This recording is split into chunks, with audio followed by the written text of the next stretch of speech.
Hello বন্ধুরা, আশা করি সবাই ভালো আছো। ঠিকঠাক প্রস্তুতি চলছে। আজকে আমি কলকাতা মেট্রোর যে তিনটে নতুন রুট মাননীয় প্রধানমন্ত্রী আগামীকাল 22শে আগস্ট 2025-এ উদ্বোধন করবেন সেটা নিয়ে, এবং কলকাতা মেট্রোর হিস্ট্রি এবং কলকাতা মেট্রোর যে লাইনগুলো, আমাদের 6টা লাইন আছে, সেই 6টা লাইন সম্পর্কে একটু তোমাদের ধারণা দেব। চলো শুরু করা যাক। আগামীকাল অর্থাৎ 22শে আগস্ট 2025 প্রধানমন্ত্রী নরেন্দ্র মোদী তিনটে নতুন রুটের উদ্বোধন করবেন কলকাতা মেট্রোর। কি কি রুট? 1 নম্বর হচ্ছে গ্রিন লাইন, যেটা সল্টলেক সেক্টর 5 থেকে হাওড়া ময়দান পর্যন্ত গ্রিন লাইনের আমাদের আছে পরিকল্পনা, সেটা এবার জুটছে। শিয়ালদা থেকে যে এসপ্ল্যানেড অবধি যে পোর্শনটা বিচ্ছিন্ন ছিল, যেটা দীর্ঘদিন ধরে অনেক টেকনিক্যাল প্রবলেমের জন্য বউবাজারে ধস নেমে গিয়েছিল,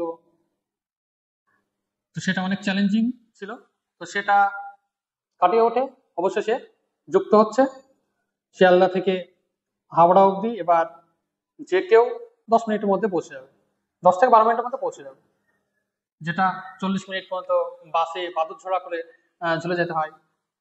এর সঙ্গে সঙ্গে আরো দুটো লাইনের উদ্বোধন হচ্ছে।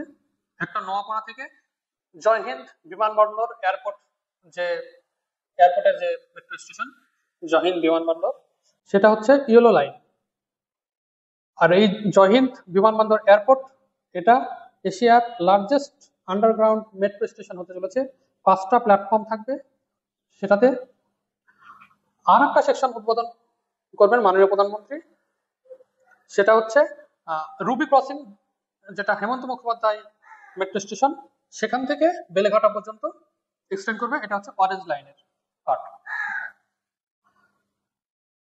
এই অরেঞ্জ লাইনের পার্টটা 4.39 কিলোমিটার, আর গ্রিন লাইনের যেটা শিয়ালদা থেকে এসপ্ল্যানেড 2.45 কিলোমিটার, আর ইয়েলো লাইনের যে পার্টটা উদ্বোধন হবে নোয়াপাড়া থেকে জয় হিন্দ বিমানবন্দর এয়ারপোর্ট, এটা 6.77 কিলোমিটার। এবার আমি আসি কলকাতার মেট্রোর ইতিহাস নিয়ে। এটা আমাদের গর্ব। কলকাতা মেট্রো ইন্ডিয়ার প্রথম আন্ডারগ্রাউন্ড কোনো ট্রান্সপোর্ট সিস্টেম। কলকাতা মেট্রো ইন্ডিয়ার প্রথম মেট্রো। কবে চালু হয়?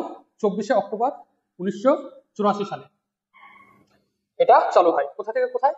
এসপ্ল্যানেড থেকে ভবানীপুর, যেটা নেতাজি ভবন মেট্রো স্টেশন, 3.5 কিলোমিটার, যেটা আমাদের ব্লু লাইনের অন্তর্গত। আমি এই লাইনগুলো পরে বলছি, শেষে বলছি কি কি লাইন আছে। এবার হিস্ট্রিতে আসি। প্রি ইন্ডিপেন্ডেন্সে, স্বাধীনতার পূর্বে 1919 সালে ইম্পেরিয়াল লেজিসলেটিভ কাউন্সিলে সিমলা মিটে এখানে ডব্লিউ ই ক্রাম নামক একজন ব্যক্তি ছিলেন সদস্য। তার নেতৃত্বে একটা কমিটি তৈরি হয়। তিনি কলকাতার মেট্রোর কথা রিকমেন্ড করেন। ডব্লিউ ই ক্রাম যে রিকমেন্ডটা করেছিলেন, পূর্বে বাগমারি থেকে বেনারস রুট, হাওড়া সালকিয়া বেনারস রোড পর্যন্ত তিনি এই মেট্রোর কথা বলেছিলেন। এরপর 1919 খ্রিস্টাব্দে ইস্ট ওয়েস্ট টিউবওয়েলের কথা বলেছিলেন হার্লে ডিলরেম্পেল হে, কিন্তু 1923 খ্রিস্টাব্দে এটা ল্যাক অফ ফান্ডের জন্য বাতিল হয়ে যায়। স্বাধীনতার পরে ডক্টর বিসি রয় 1949 খ্রিস্টাব্দে, বিধানচন্দ্র রয় আমাদের প্রাক্তন মুখ্যমন্ত্রী, তিনি কলকাতা ট্রান্সপোর্ট সিস্টেম নিয়ে ভাবনা চিন্তা করছিলেন, কারণ এখানে অনেক ট্রান্সপোর্টের প্রবলেম দেখা দিচ্ছিল, কনজেস্টেড এরিয়া। কারণ তখন তো কলকাতার স্বাধীনতার পর থেকে 70-80 দশক পর্যন্ত আমাদের কলকাতা ইন্ডিয়ার সব থেকে বেশি বিজনেস হাব ছিল বলা যেতে পারে। বিজনেস হাব, যেখানে বিহার, ইউপি সব জায়গা থেকে লোকজনের আনাগোনা চলতেই থাকতো। কিন্তু আমাদের কলকাতার সারফেস এরিয়াতে যত রোড থাকা উচিত তার থেকে অনেক লো লেভেল আমাদের রোড আছে। আমাদের 4.2% মাত্র রোড আছে, সারফেস যা এরিয়া তার থেকে 4.2% রোড আছে, যেটা দিল্লির ক্ষেত্রে 25% রোড, বা অন্যান্য শহরের ক্ষেত্রে আরো বেশি রোড আছে, আরো বেশি পার্সেন্টেজ রোড। এই জন্য তিনি ফেন্স এক্সপার্টদের সঙ্গে কথা বলেন, কিন্তু আলটিমেটলি আর কাজটা এগোয় না, বা সেটা ফলপ্রসূ হয় না। এরপর metropolitan transport project set up হয়। 1969 সালে তারা একটা প্ল্যান দেয়, মাস্টার প্ল্যান। 1971 সালের মাস্টার প্ল্যানটা দেয়। সেটা এই মেট্রোপলিটন ট্রান্সপোর্ট প্রজেক্ট 96 কিলোমিটার রুটের কথা বলেছিল, কলকাতার বিভিন্ন দিকের বিভিন্ন রুটের কথা বলেছিল। এর এর ভিতরে নর্থ সাউথ যে অ্যাক্সিস সেটা সব থেকে বেশি প্রাধান্য পায়। টালিগঞ্জ থেকে দমদম 16.6 কিলোমিটার, এই সেকশনটা সব থেকে বেশি প্রাধান্য পায়। এটা স্যাংশন হয় 1 জুন 1972 সালে। সেই বছরের ডিসেম্বরে 1972 ডিসেম্বরে কাজ শুরু হয়ে যায়। তখন সব থেকে বেশি ভূমিকা কাজ ছিল এবিএ গনি খান চৌধুরী, আবু বরকত আতাউর গনি খান চৌধুরী, তৎকালীন রেলমন্ত্রী ছিলেন তিনি। তিনার ভূমিকা সব থেকে বেশি ছিল, কারণ অন্যান্য ভারতের প্রথম মেট্রো রেল তিনি কলকাতাতে নানা রকম যুক্তি দিয়ে, পার্লামেন্টে নানা রকম যুক্তি দিয়ে তিনি পাস করান। কারণ তখন সাউথ ইন্ডিয়ার অন্যান্য শহরে মেট্রো রেলের কথা ভাবনা চিন্তা চলছিল, তো সেগুলোকে হারিয়ে কলকাতাকে প্রথম মেট্রো রেল আনানোর জন্য এবিএ গনি খান চৌধুরীর অনেক বড় ভূমিকা ছিল।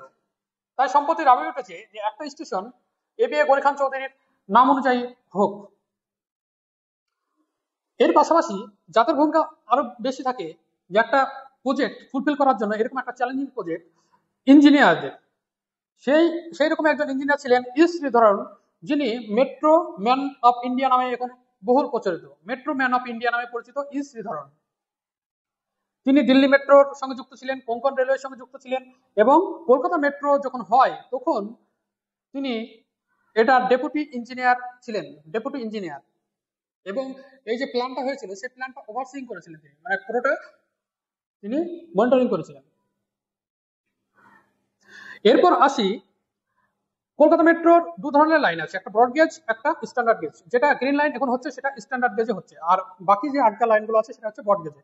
ব্রড গেজ মানে কি বলতো 1520 মিলিমিটার, আর স্ট্যান্ডার্ড গেজ মানে 1435 মিলিমিটার।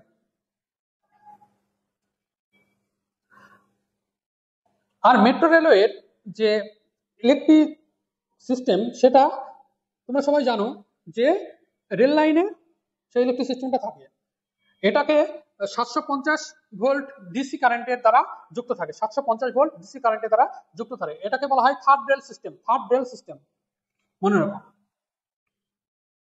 কলকাতা মেট্রোতে ডেইলি বর্তমানে 300-র বেশি ট্রেন চলে, 7 লাখের কাছাকাছি প্যাসেঞ্জার যাতায়াত করে। আর কলকাতা মেট্রো তো সব থেকে চিপেস্ট ফেয়ার অন্যান্য মেট্রো থেকে, অনেকে অকেবাল এটা সম্পর্কে। 2010 সালের ডিসেম্বর মাসে কলকাতা মেট্রো ভারতের প্রথম মেট্রো বা একমাত্র মেট্রো এখন পর্যন্ত যেটা ইন্ডিয়ান রেলওয়ের 17তম জোন হিসেবে ঘোষণা হয়েছে। হাওড়া স্টেশনের যে মেট্রোটা আছে সেটা সব থেকে ডিপেস্ট, সব থেকে গভীরে, সারফেস থেকে 33 মিটার নিচে বা 108 ফুট নিচে, ঠিক আছে। আর এশিয়ার প্রথম আন্ডার ওয়াটার মেট্রো, এবং একমাত্র এখনো পর্যন্ত আছে কোথায়, আমাদের গ্রিন লাইন যেটা, সেটাতে হাওড়ার হুগলি নদীর নিচ দিয়ে 520 মিটার এটা টানেলটার ডিস্টেন্স। এটা 45 সেকেন্ড মতন সময় লাগে যেতে। এটা সারফেস থেকে 44 মিটার নিচে অবস্থিত,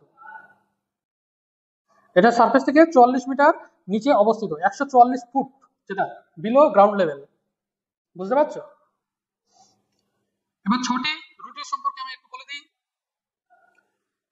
কলকাতা মেট্রোর 6টি রুট আছে, রুট বা লাইন যেটা, সেটা আছে কি কি? 1 number blue, 2 number green, 3 number purple, 4 number yellow, 5 number pink, 6 number orange. তো রুটগুলো সম্পর্কে একটু জেনে নিই ঝটাঝট। 1 number blue line. Blue line north south যে লাইনটা আছে সেটা ব্লু লাইন, 32.13 কিলোমিটার, এখন দক্ষিণেশ্বর থেকে কবি সুভাষ বা নিউ গড়িয়া যেটা সেই অবধি চলে। এটা প্রথম কবে চালু হয়? 24 অক্টোবর 1984 সালে এসপ্ল্যানেড থেকে নেতাজি ভবন বা ভবানীপুর যেটা, সেটা প্রথম চালু হয়। এরপরে ধাপে ধাপে এটার বিস্তৃতি ঘটে। লেটেস্ট যেটা অ্যাড হয়েছে সেটা হচ্ছে নোয়াপাড়া থেকে দক্ষিণেশ্বর, এটা ফেব্রুয়ারি 2021 সালে চালু হয়। এটা 32.13 কিলোমিটার বললাম, 26টা স্টেশন এই রুটে আছে। সেকেন্ড যেটা আছে সেটা লাইন 2 গ্রিন লাইন। গ্রিন লাইনটা হচ্ছে ইস্ট ওয়েস্ট যে লাইনটা, এটা 2009 সালে এর কাজ শুরু হয়। এটা 16.6 কিলোমিটার রাস্তা হাওড়া থেকে সল্টলেক সেক্টর 5, যেটা এবার শিয়ালদা থেকে এসপ্ল্যানেড অবধি যুক্ত হতে চলেছে। তার ফলে একবারে সেক্টর 5 থেকে হাওড়া স্টেশন পর্যন্ত 1 মিনিটে চলে যেতে পারবে। এই দুটাই কি কি আছে, এশিয়ার অনলি আন্ডার ওয়াটার মেট্রো আর ডিপেস্ট মেট্রো, যেটা একটু আগে বললাম। এটা কবে চালু হয়? আন্ডার ওয়াটার মেট্রো তো কবে চালু হয়? 2024 সালে। লাইন 3 পার্পেল, এটা প্রথমে মহাকারণ থেকে জোকা অবধি ঠিক হয়েছিল, পরে সেটা আবার টেকনিক্যাল কারণে সেটা ছাঁটাই করে এসপ্ল্যানেড থেকে জোকা অবধি এটা কাজ চলছে। এটা লিমিটেড কিছু অপারেশন শুরু হয়েছে, তারতলা থেকে জোকা আর তারতলা থেকে মাঝেরহাট পর্যন্ত। Line 4 yellow line. Yellow line কোথায় থেকে কোথায়? নোয়াপাড়া থেকে বারাসাত অবধি প্রথমে এটা পরিকল্পনা হয়েছিল, কিন্তু এখন বর্তমানে কাজ চলছে নোয়াপাড়া থেকে নিউ ব্যারাকপুর পর্যন্ত। আর এবার আগামীকাল যেটা উদ্বোধন হতে চলেছে 22 আগস্ট, নোয়াপাড়া থেকে জয়হিন্দ বিমানবন্দর যে মেট্রো স্টেশন, সেটা বললাম যে এশিয়ার লার্জেস্ট আন্ডারগ্রাউন্ড মেট্রো স্টেশন এটা। আর এই নোয়াপাড়া জয়হিন্দ বিমানবন্দর সেকশনটা চালু হওয়ার ফলে কি হলো, আমাদের কলকাতাও দিল্লি, মুম্বাই, লখনৌ, চেন্নাইয়ের সঙ্গে সঙ্গে স্থান করে নিল, যেটা যে শহরগুলোর সঙ্গে এয়ারপোর্টের কানেক্ট আছে মেট্রোর মাধ্যমে। এরপর আসি লাইন 5, যেটা বরানগর থেকে ব্যারাকপুর স্যাংশন হয়েছে এবং ভবিষ্যতে সেটা নৈহাটি পর্যন্ত এক্সটেনশন হওয়ার কথা। এটা 12.5 কিলোমিটার। এটা 2010 সালে স্যাংশন হয়েছে, কিন্তু এখনো কাজ চালু হয়নি। এটা পিঙ্ক লাইন নামে পরিচিত। এটা এখনো কাজ চালু হয়নি, কারণ কিছু টেকনিক্যাল কারণ, সয়েলের প্রবলেম, তার সঙ্গে সঙ্গে সব থেকে চ্যালেঞ্জিং যেটা ওই লাইনে অনেক ওয়াটার পাইপলাইন আছে, সেই পাইপলাইনগুলো সরানো নিয়ে চ্যালেঞ্জিং। এটার জন্য কেএমসি এবং মেট্রো রেলওয়ের মধ্যে কোঅর্ডিনেশনের দরকার, তার সঙ্গে সঙ্গে টেকনিক্যালও প্রবলেমগুলো সলভ করা দরকার। এরপর আসি লাইন 6 অরেঞ্জ লাইন, সেটা হচ্ছে কবি সুভাষ নিউ গড়িয়া থেকে জয়হিন্দ বিমানবন্দর এয়ারপোর্ট যে স্টেশনটা আছে সেই অবধি, সেটা সেক্টর 5 মেট্রো স্টেশন হয়ে যাবে। আর এটা হলে সাউথ কলকাতার যে জনসংখ্যা আছে, যে মানুষজন আছে, তারা সরাসরি এয়ারপোর্টে চলে যেতে পারবে। এটা বর্তমানে কবি সুভাষ থেকে রুবি ক্রসিং, যেটা হেমন্ত মুখোপাধ্যায় মেট্রো স্টেশন নামে পরিচিত, সেই অবধি তো অপারেশন আছে। আর এবার সেটা হেমন্ত মুখোপাধ্যায় বা রুবি ক্রসিং যে মেট্রো স্টেশন, সেখান থেকে বেলেঘাটা অবধি উদ্বোধন করবেন মাননীয় প্রধানমন্ত্রী। এই হলো কলকাতা মেট্রোর হাল হকিকত। কলকাতা মেট্রো সব থেকে চিপেস্ট ইন্ডিয়ার মধ্যে, দিল্লি মেট্রো ইন্ডিয়ার মধ্যে সব থেকে লার্জেস্ট, আর মে 2025 পরিসংখ্যান অনুযায়ী ভারতে 23টা সিটিতে 1013 কিলোমিটার মেট্রো স্টেশন আছে। শেষে আমি ধন্যবাদ জানাবো সমস্ত ইঞ্জিনিয়ারদের, যারা এই বৃহৎ নেটওয়ার্ক যোগাযোগ ব্যবস্থা, আন্ডারগ্রাউন্ড চ্যালেঞ্জিং নেটওয়ার্ক, সেটাকে ফুলফিল করেছেন। বউবাজারে যে সমস্যাটা ছিল সেটা মিটিয়েছেন অনেক কাঠখড় পুড়িয়ে। আমরা অবশেষে শিয়ালদা থেকে ডাইরেক্ট হাওড়া স্টেশন, যেটা দুটো বৃহৎ স্টেশন আমাদের ওয়েস্ট বেঙ্গলের, সেটা যোগাযোগ কানেক্টিভিটির পেলাম। আমাদের আর বাদুর ঝোড়া করে বাসে যেতে হবে না আশা করি, আর খুব কম সময়ে পৌঁছে যেতে পারবো। এতে সব থেকে সুবিধা হবে যারা কোথাও ভ্রমণে যাবে, বা সব থেকে বেশি সুবিধা হবে মাইগ্রেন্ট লেবাররা যারা আমাদের রাজ্য থেকে অন্য রাজ্যে কাজে যায় রুজির টানে, তারা সরাসরি শিয়ালদা থেকে হাওড়াতে চলে যেতে পারবে বা হাওড়া থেকে শিয়ালদা চলে আসতে পারবে। আজ এ পর্যন্তই। ভিডিওটি ভালো লেগে থাকলে please like, comment, share, and please subscribe. Thank you everyone.